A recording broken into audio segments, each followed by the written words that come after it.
ya más de 500 años, hermanos. Y este hecho histórico, hermanos, este hecho histórico es muy, muy significativo para nuestras vidas, porque si no hubiera sucedido esto, todos hubiéramos sido católicos romanos. Entonces es gracias a este acontecimiento histórico que surgió hace más de 500 años, que hoy en día hay una iglesia pentecostal, hermanos, una iglesia evangélica, donde sí se predica la palabra de Dios y donde sí es exaltado Cristo. Porque vamos a ver a lo largo del estudio bíblico que la iglesia más antigua, la iglesia católica romana, hermanos, ha menospreciado el nombre de Jesucristo y ha exaltado a otros hombres por sobre el nombre de nuestro Señor Jesucristo. Lo vamos a ver un poquito más adelante. Así que este mes, hermanos, se celebra el mes de la Reforma Protestante. Es un movimiento que se dio en el siglo XVI, en el año 1517, donde hubo una separación en la iglesia, en el cristianismo. El cristianismo ha tenido dos grandes divisiones a lo largo de la historia. 2000 años de historia, el cristianismo ha tenido dos grandes divisiones. La primera división se da en el año 1054, esto se llama el cisma de Oriente. Se separa Oriente de Occidente, y Oriente viene a llamarse Iglesia Ortodoxa y Occidente viene a llamarse Iglesia Católica Romana. Pasa el tiempo y en el siglo XVI, en el año 1517, se da otro cisma. Cisma significa separación o división.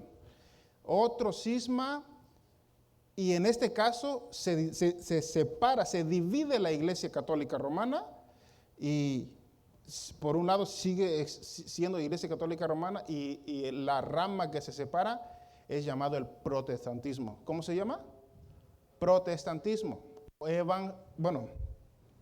De ahí la protestante, porque protestaron estos cristianos, protestaron en contra de los excesos doctrinales y teológicos del catolicismo romano. Por eso nos llamamos protestantes, por el origen de los que protestaron en contra del catolicismo romano. Después del protestantismo surge el evangelicalismo, y después del evangelicalismo nace el pentecostalismo, nuestra denominación. Amén, hermanos. ¿Están listos para el estudio de esta noche? Amén. Esto ya es la tercer año consecutivo que damos estas clases, así que yo espero que ya tengamos el conocimiento. Solamente es un repaso, refrescar nuestra mente, nuestra memoria. Y los que no estaban hace un año, 2 años, pues vamos a aprender algo nuevo en esta noche. ¿Está listo con su libretita, hermano, y su lapicito? A ver, levanta. ¿Quién trajo su libreta y sus notas? Levántele la mano hasta muy grande, hasta arriba. ¿Y los demás? ¿Y los demás, hermanos? ¿Dónde está su libreta? ¿Y su lapicito? Porque se le va a olvidar. Y va a tener que esperar hasta el próximo año para dar otro estudio, hermanos. ¿Están listos? Bien. Como no trajo su libreta de nota, entonces no se vaya a dormir ni se vaya a distraer para que aprenda, porque si no se le va a olvidar todo, hermano, y no va a aprender nada. ¿Cuándo sucedió este acontecimiento histórico? ¿Qué fecha? Ya no se le va a olvidar, ¿verdad? El 31 de octubre de 1517 sucedió este hecho histórico donde se dividió el catolicismo romano, protestantismo. Pero antes de este acontecimiento, antes que se diera este movimiento, ya había otros que comenzaron 100 años, 200 años antes de Martín Lutero. Hermana Irma, yo sé que usted también está familiarizado con ese tema. Antes de Martín Lutero y Juan Calvino, 100 años, 200 años antes, ya había otros personajes que se levantaron exactamente por el mismo motivo en contra de las herejías del catolicismo romano, solo que no tuvieron tanto éxito como lo tuvo Martín Lutero. Pero estos personajes que vamos a ver a continuación, vamos a ver creo que 3 de ellos solamente, dieron su protesta en contra del catolicismo romano porque no estaban conforme lo que enseñaba, lo que predicaba y lo que enseñaba tanto en la teoría como en la práctica. Así que, ¿están listos, hermanos? El cristianismo surge en el año 33 después de Cristo. Tenemos 2000 años de cristianismo, aproximadamente 2000 años de cristianismo.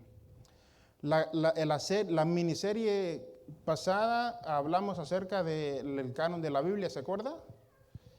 Fueron los primeros 400, abarcamos 400 años de cristianismo todo el mes pasado, hasta 400 años para atrás. Esa época se llamó cristianismo primitivo o los primeros cristianos. Recuerden que en el año 100 muere el apóstol Juan y se cierra el canon bíblico, ya no hay más palabra inspirada por Dios, y entonces posteriormente se reúnen para definir lo que sería el canon, la lista de los libros inspirados por Dios. Aquí está el primer cisma donde yo les mencionaba. Aquí la primera gran división del cristianismo se divide en el año 1054, Iglesia Ortodoxa, Iglesia Católica Romana. Pasan años y después se da el otro cisma. Todo lo que vamos a ver a continuación se dio en esta época. El cisma de Occidente, donde se separa, Martín Lutero protesta y se separa la Iglesia Católica y la cristiandad, el cristianismo. Y entonces ya tenemos 3 ramas del cristianismo: los ortodoxos, los católicos, los romanos y los protestantes. Y del protestantismo, hermanos, surgimos nosotros los pentecostales. Así que vamos a ver por qué surgió el protestantismo. Porque la Iglesia Católica Romana, desde el principio, hermanos, ha actuado por intereses políticos y religiosos. El catolicismo romano, desde el principio, después de Constantino, quien fue el primer emperador en haberse convertido en el año 310, 312 después de Cristo, se convierte al cristianismo y hace del cristianismo la religión oficial del imperio. Después de que el emperador Constantino adopta el cristianismo, ahí es donde comenzó la degradación moral y espiritual del cristianismo. Antes del año 300 después de Cristo, la iglesia era pura, era santa, era consagrada, de tal manera que estaban dispuestos los cristianos a dar su vida por Cristo.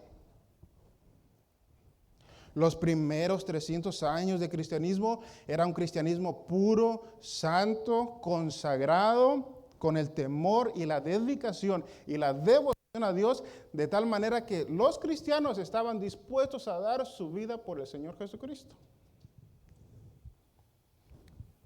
Se convierte Constantino al cristianismo y después de Constantino, él intenta de introducir pensamiento pagano al cristianismo, y hubo una época en la historia donde ser cristiano era una moda, ser cristiano. Porque como el emperador se convirtió, el emperador ahora es cristiano, los líderes son cristianos, bueno, pues entonces todo el mundo quería ser cristiano, pero no por convicción, sino por conveniencia, por interés. Y después del 312, la iglesia se fue depravando, se fue degradando moral y espiritualmente, y es cuando ya empiezan a surgir todos los problemas en el catolicismo romanos: muerte, persecución, robo, y muchas cosas que surgieron dentro del catolicismo romano. Porque el catolicismo romano siempre ha querido tener el poder absoluto del mundo. Hubo una época en la historia llamada la Edad Media, donde el catolicismo romano, con el Papa al frente, gobernaba prácticamente el mundo. No se caía ni una hoja de un árbol sin que no lo decidiera el Papa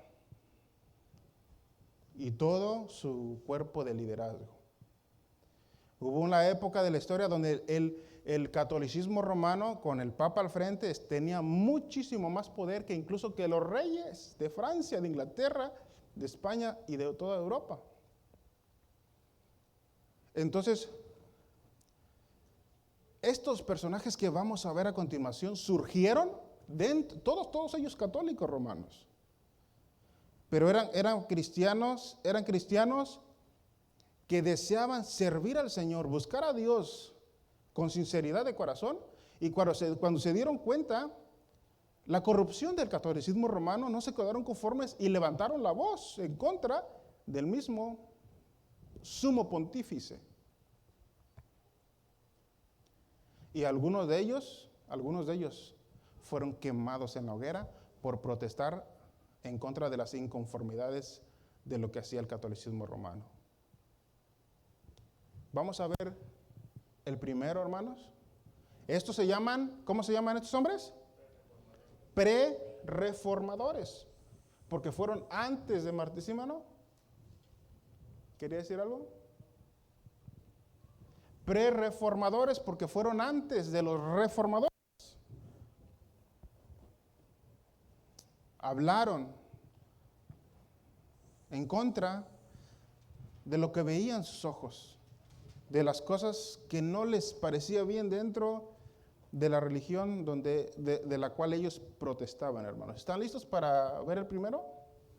El primer reformador fue Pedro Baldo. ¿Cómo se llamó el primero pre-reformador? Emanuel. Es bien sencillito el nombre, ¿verdad? Pues ya no se te va a olvidar. Porque algunos hermanos me han dicho, hermano, pero los nombres que usted da en los estudios son bien difíciles de pronunciarse y por lo tanto es muy difícil de guardar en la memoria. Bueno, pues Pedro Baldo es un nombre bien popular, así que se lo puede aprender. Este fue uno de los primeros que protestó en contra de el mal proceder del catolicismo romano. Nació en Lyon, Francia. Este personaje era un hombre de mucha influencia en la ciudad. Un hombre con un poder económico extraordinario. El hombre tenía dinero, tenía poder económico y tenía gran influencia en la ciudad. Era un hombre respetado, un hombre admirado, un hombre que movía a las personas. Entonces, era un comerciante, era un empresario. Entonces, cierto día, hermanos, en 1770, surgió algo en su vida que lo hizo pensar. No se sabe con exactitud qué fue exactamente lo que pasó. Algunos dicen que escuchó, camino a su casa, escuchó una canción, un canto, un himno espiritual que hablaba de Dios y de Jesucristo. Así de la nada empezó a escuchar un canto y lo hizo reflexionar. Otros dicen que murió uno de sus íntimos amigos, se murió. Y en esa pérdida que él tuvo, esa pérdida lo puso a reflexionar acerca de su espiritualidad. Porque a veces, hermano, la gente allá afuera, ellos viven, comen, duermen, trabajan para ganar sus cosas y jamás piensan en su espiritualidad. en su vida espiritual, mi salvación, la salvación, la eternidad, qué va a pasar después de que muera, que eso solamente soy un simple ser humano, acaso hay algo espiritual, existen los dioses. La gente no le preocupa su espiritualidad, hermano, ellos solamente viven, comen, duermen y trabajan y así.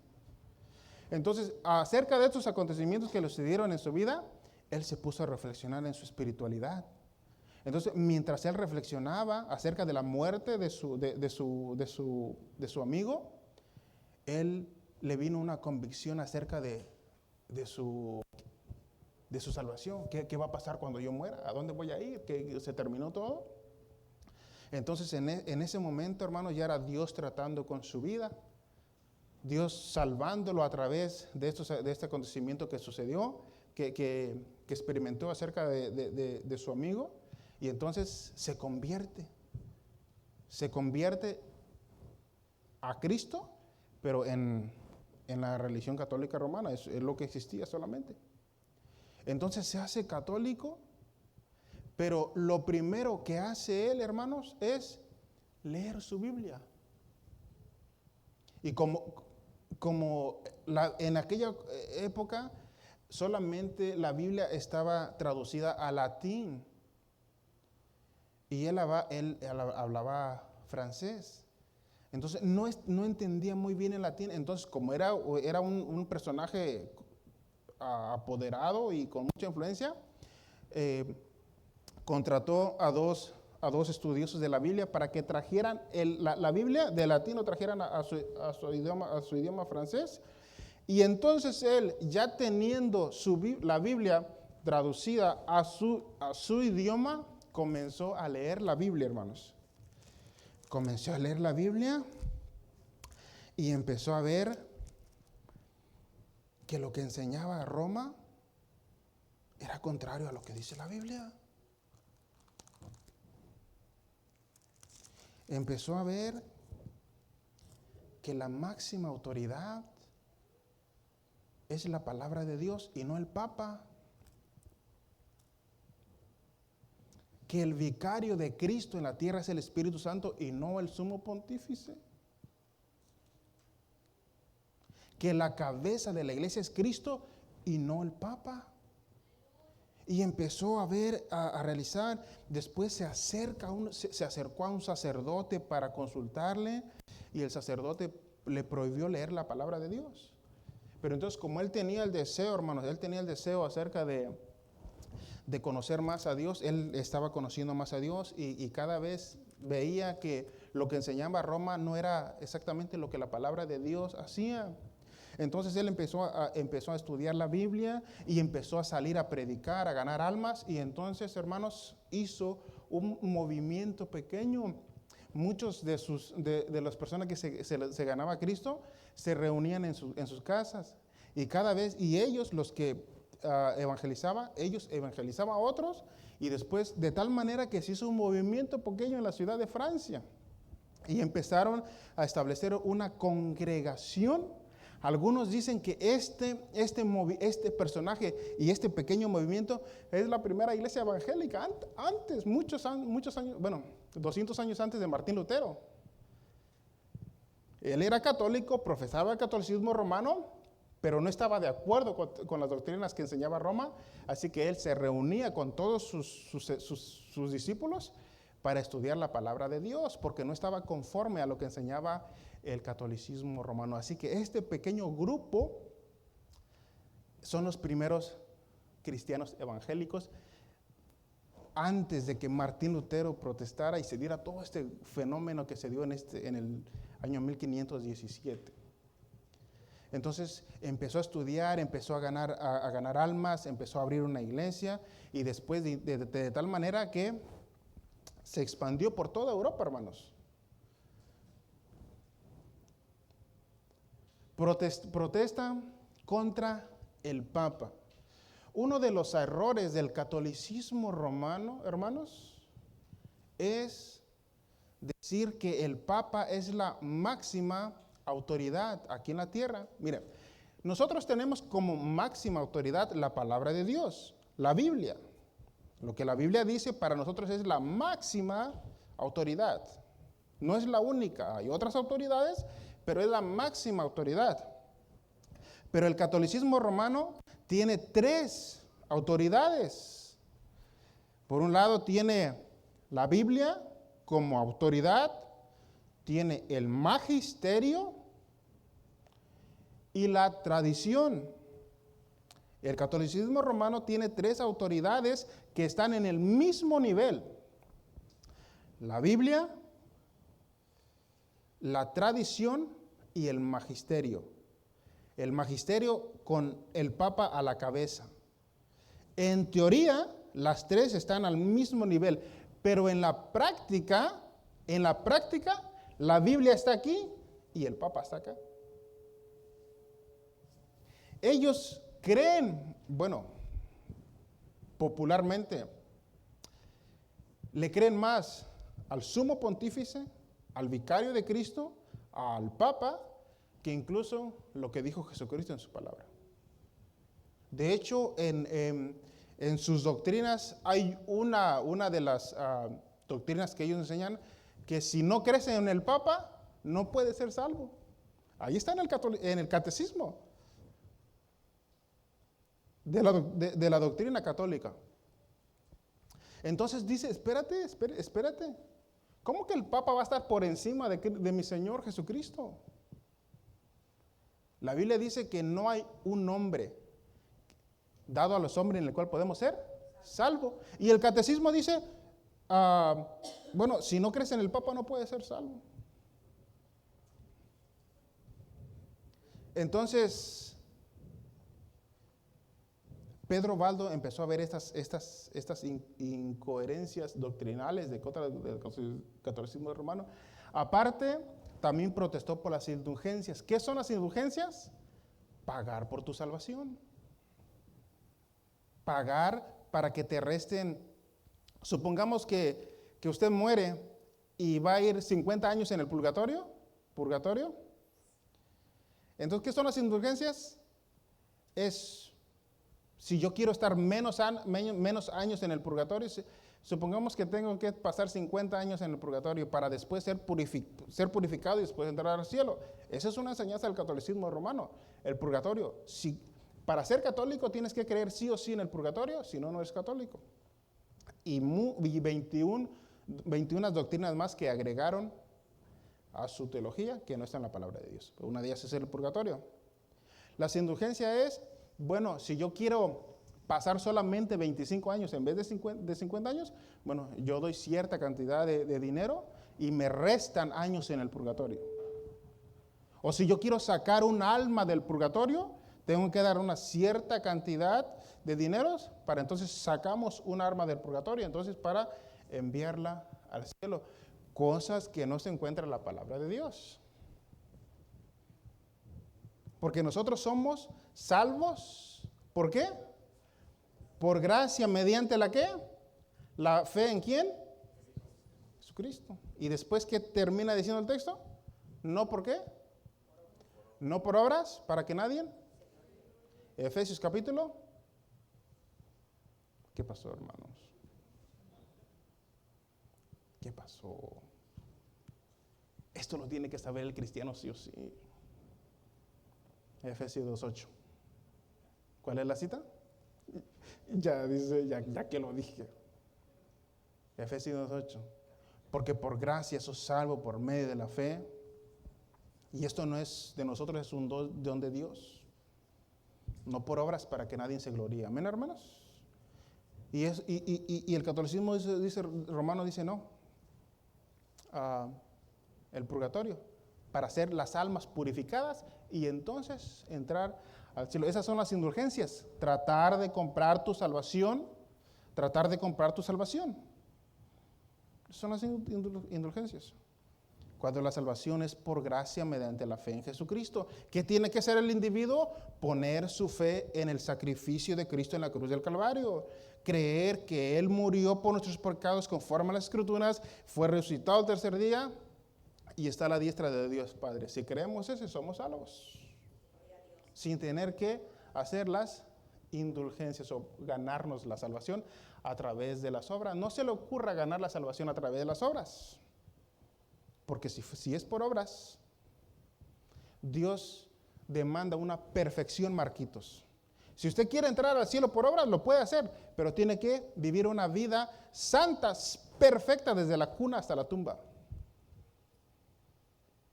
¿Quién va a poder hacer eso?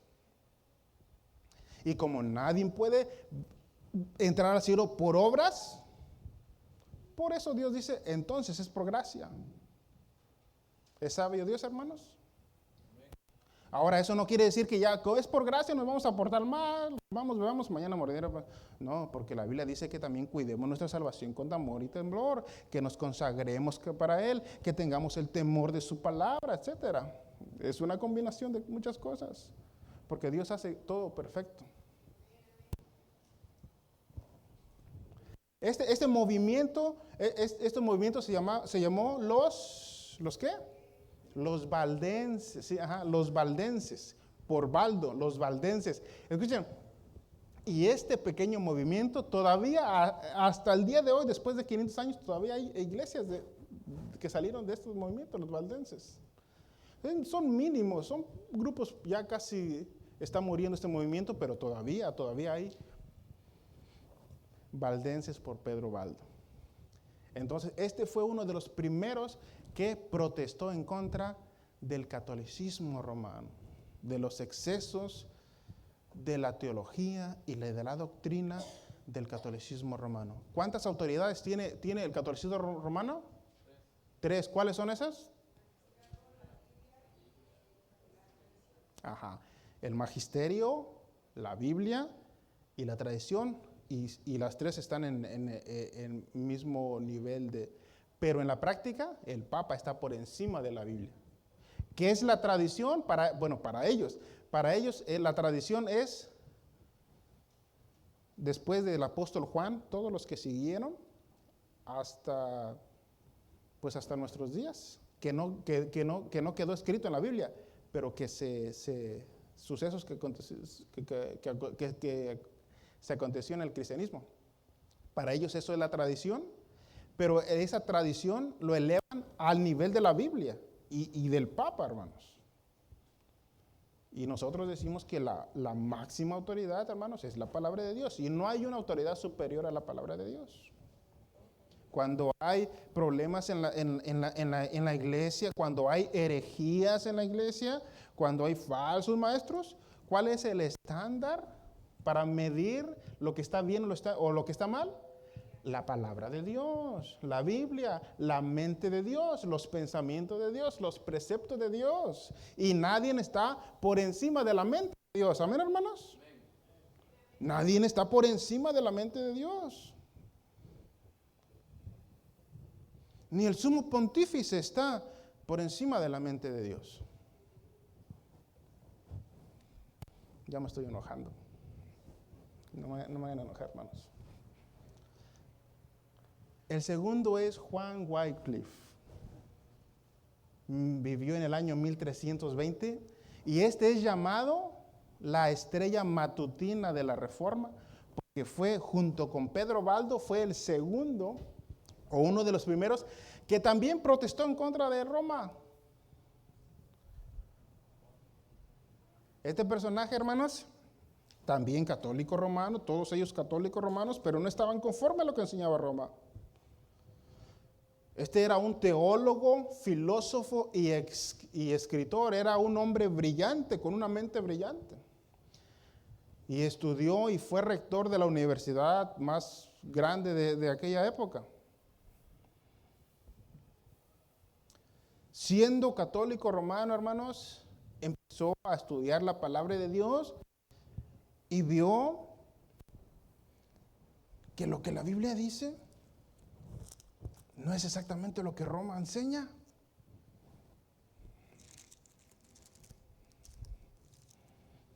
A ver, vaya conmigo a Filipenses capítulo 2. ¿Sí trajo su Biblia, hermano?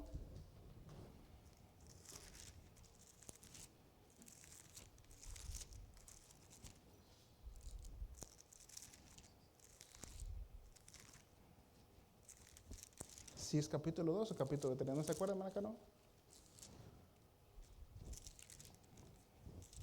Capítulo... ¿Les dije Filipenses o Efesios?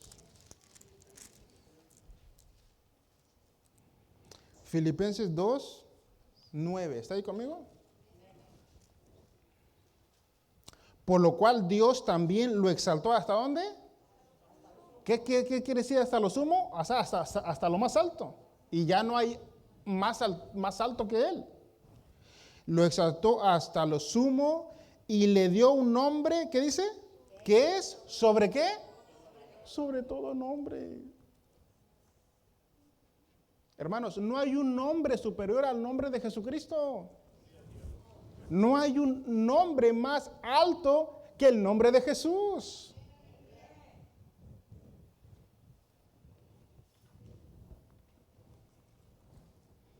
Y en el nombre de Jesús, hermanos, en el nombre de Jesús somos salvos. Él es el Salvador de nuestras vidas, hermanos. Esta Biblia la tomé prestada, así que no la conozco muy bien, pero déjenme. Vayamos a Juan capítulo 10 para ver la eficacia del nombre de Cristo.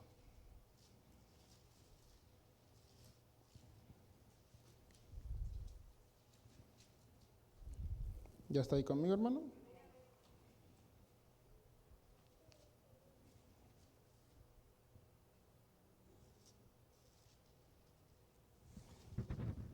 Versículo, ¿qué le dije?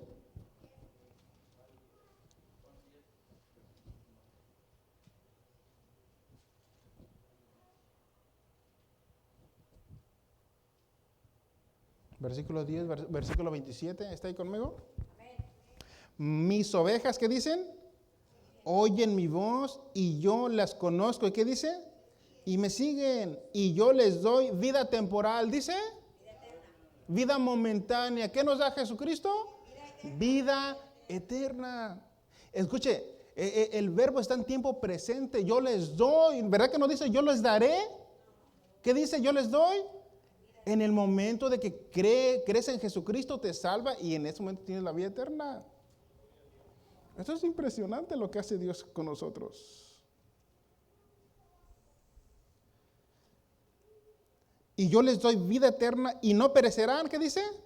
Jamás. Hermano, ¿usted cree eso? Hermano, usted tiene que tener un poco más de confianza en el Señor y creerle más en Él. ¿No perecerá? ¿Qué dice? Jamás. ¿Verdad que como que no lo veo bien convencido de lo que está leyendo? Como que no lo veo muy convencido de lo que está leyendo. Usted tiene que tener más fe, hermano. ¿Qué sigue diciendo el texto? Jamás ni nadie, ¿qué dice? Las arrebatará de mi mano. ¿Sí cree eso, hermano?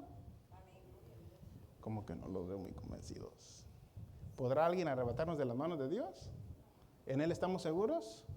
Bendito su nombre. Ese es más que seguro. Ese es el nombre que es sobre todo nombre, el nombre del Señor Jesucristo. Y el catecismo dice, si no crees en el Papa no puedes ser salvo. Si no estás, dice, dentro fuera de la Iglesia Católica no hay salvación. Es lo que dicen sus doctrinas y sus doctrinas. Entonces estos hombres de Dios dicen, espérate, la Biblia dice una cosa y el catecismo dice otra. Entonces tradujo también la Biblia a su idioma, al idioma inglés. De esa traducción sale la Biblia en inglés, la King James, que es el equivalente a la Reina Valera en español. Entonces son hombres, hermanos, extraordinariamente cultos y preparados. Y entonces él dice, espérense, Roma no está enseñando lo que la palabra de Dios dice. Roma se ha desviado. La degradación del catolicismo romano fue gradualmente, hermanos. Comenzó en el 300 después de Cristo y se fue degradando periódicamente hasta que explota la Reforma Protestante en el 1517 con Martín Lutero. Y es gracias a ese movimiento que usted está sentado aquí. Es un pentecostal. Si no, hubiera sido católico romano. Protestó en contra de la autoridad. ¿De quién? Del Papa. El catolicismo romano, Andrés, tiene dos males: el papismo y el marianismo. Dicen algunos historiadores, el catolicismo no es, los católicos no son cristianos, son marianos. Porque ellos creen más en la Virgen María que en Jesucristo. ¿Sabían ustedes que agregaron 4 dogmas marianos para ser salvo?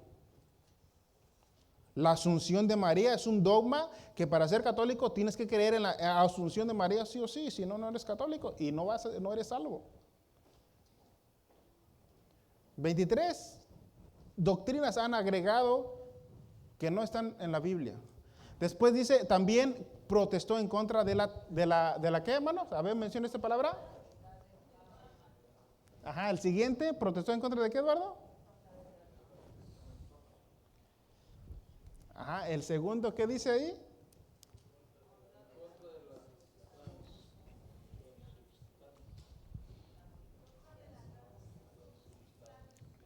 Hasta difícil está pronunciar. ¿Usted ha escuchado de la transubstanciación? ¿Ha escuchado de la Eucaristía? ¿Qué es para nosotros la Eucaristía?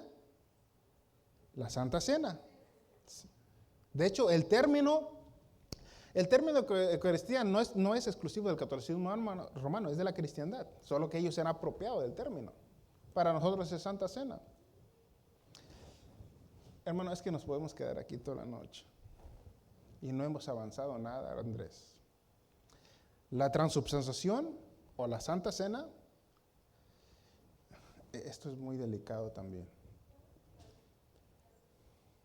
Nosotros, los cristianos, la Santa Cena, y creo que nos vamos a quedar aquí. Me refiero a que nos vamos a quedar aquí en este tema porque es muy importante. Nosotros creemos que en la Santa Cena, cuando nosotros participamos del pan y del vino, y probablemente esto lo vamos a enseñar en un futuro cercano, la Santa Cena no es cualquier acto de participación en la iglesia. Es un acto sumamente sagrado.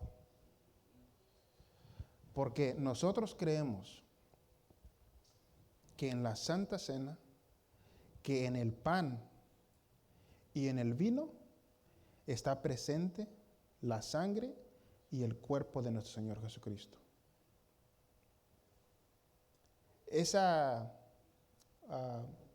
Lo que comemos, que ahí está presente el cuerpo de Cristo. Y que en lo que tomamos está presente la sangre de Cristo. Pero ojo, miren cuál es la diferencia entre el catolicismo romano y el protestantismo. El catolicismo romano cree exactamente lo mismo, que Cristo está presente en el pan, es su cuerpo, y el vino, o en este caso el jugo de uva, está la sangre de Cristo. La diferencia es que nosotros creemos que está presente de una manera simbólica en el pan y en el vino. De una manera simbólica. Otra rama del protestantismo cree que está presente, Marquitos, pero está presente la sangre y el cuerpo de Cristo, pero de una forma espiritual. Cuando nosotros comemos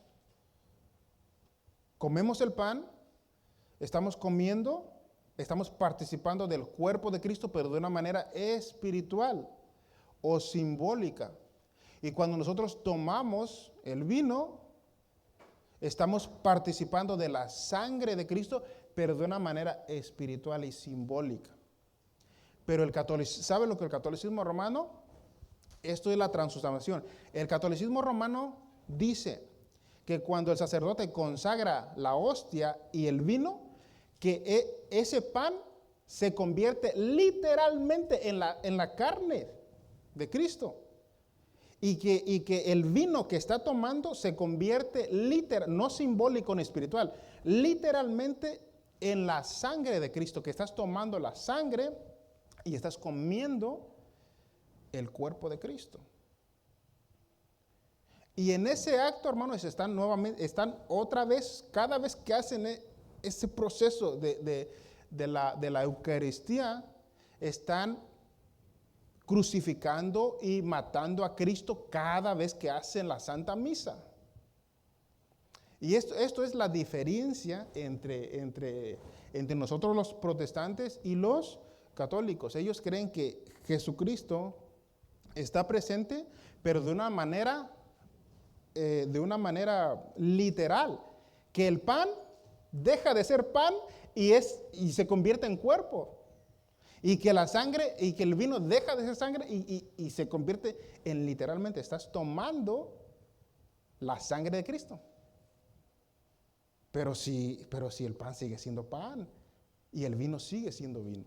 Entonces nosotros participamos de lo mismo, pero de una manera simbólica, de una manera espiritual, conmemorando la muerte y la resurrección de nuestro Señor Jesucristo. Cada vez que nosotros comemos el pan y tomamos el vino, estamos participando, estamos conmemorando, recordando el sacrificio de Cristo en la cruz para el perdón de nuestros pecados. Oh, la sangre de Jesucristo que nos ha limpiado de todos nuestros pecados que nos condenaban delante de Él. Es su sangre, amados hermanos, quien perdonó no solamente unos pocos, ni muchos. ¿Perdonó cuántos? Todos nuestros pecados de culpa que nos condenaban delante de Dios. Y es gracias a su bendita sangre, la sangre preciosa que derramó el Cordero de Dios, que todos nuestros pecados fueron perdonados en la cruz del Calvario. Y nos hemos presentado delante del trono de Dios inocentemente. Todos nuestros pecados, todos fueron borrados a través de la sangre de nuestro Señor Jesucristo. Ya no hay nadie que nos culpe de nuestros pecados. Romanos capítulo 8, por favor.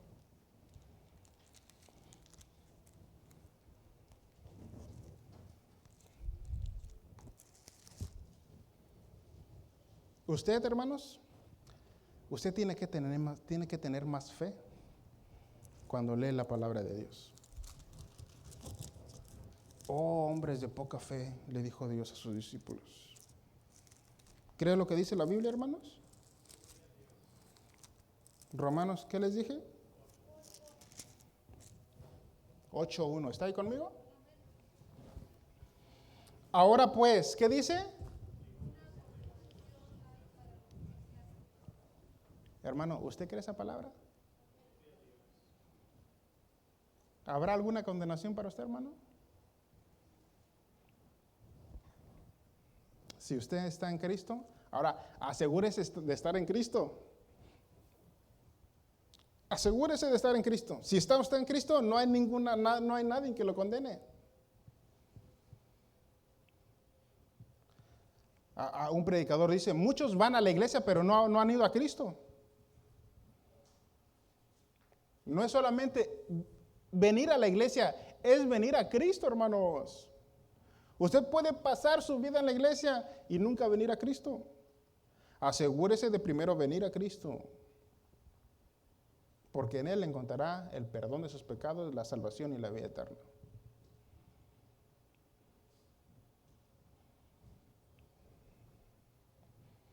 Y cuando una persona viene a Cristo, su vida es transformada. Amén, hermanos. Y ya no somos los mismos que antes. Ya nuestra vida cambia. Ya no somos los mismos. Ya, porque si usted vino a la iglesia, pero su vida es exactamente la misma de antes y no ha habido un cambio, es muy probable que usted vino a la iglesia, pero no ha venido a Cristo. Porque la persona que viene a Cristo, que se acerca a Cristo, su vida es transformada sí o sí.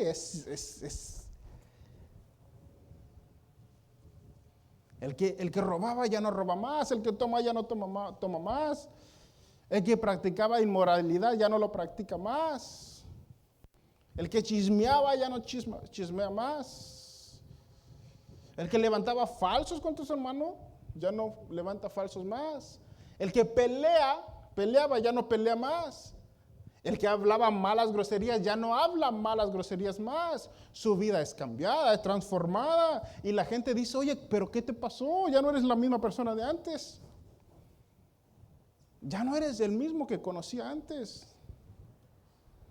Amén, hermanos. ¿Cambia Jesucristo las vidas o no las cambia, hermanos? ¿Tiene el poder del Cordero de Dios para transformar nuestras vidas, hermanos? Bendito sea su nombre. Ya no somos los mismos, porque la sangre del Cordero nos ha limpiado de todo pecado. Amén, hermanos. Y es gracias a Él. No es gracias al Papa, no es gracias a la tradición, es gracias a Jesucristo que hemos sido perdonados, que hemos sido salvados.